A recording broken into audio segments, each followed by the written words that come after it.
দেখি আপনার ইসলামিক জ্ঞান কতটা। চারটার মধ্যে কয়টা সঠিক উত্তর দিতে পারেন কমেন্টে জানাতে ভুলবেন না।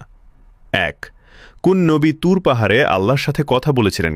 এ. হজরত সালেহ আলাইহিসসালাম, বি. হজরত মুসা আলাইহিসসালাম, সি. হজরত হারুন আলাইহিসসালাম।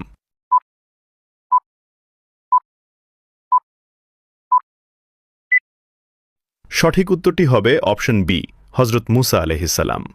২. কোন নবী মসজিদুল আকসা পুনর্নির্মাণ করেছিলেন? এ.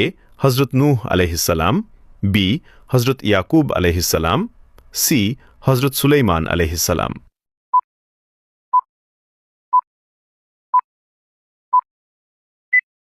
সঠিক উত্তরটি হবে অপশন সি, হজরত সুলাইমান আলাইহিসসালাম। ৩.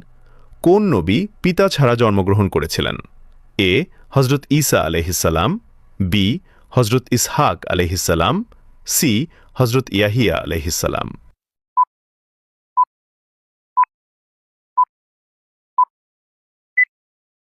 উত্তরটি জানার আগে চ্যানেলটি সাবস্ক্রাইব করে দ্বীনি কাজের অংশীদার হয়ে যান। সঠিক উত্তরটি হবে অপশন এ, হজরত ঈসা আলাইহিসসালাম। ৪. কোন নবীকে জবুর কিতাব দেওয়া হয়েছিল? এ. হজরত ঈসা আলাইহিসসালাম, বি. হজরত দাউদ আলাইহিসসালাম, সি. হজরত সুলাইমান আলাইহিসসালাম। উত্তরটি পারলে কমেন্টে লিখুন।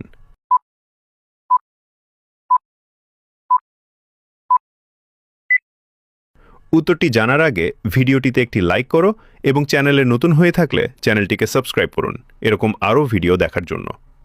সঠিক উত্তরটি হবে অপশন বি, হজরত দাউদ আলাইহিসসালাম।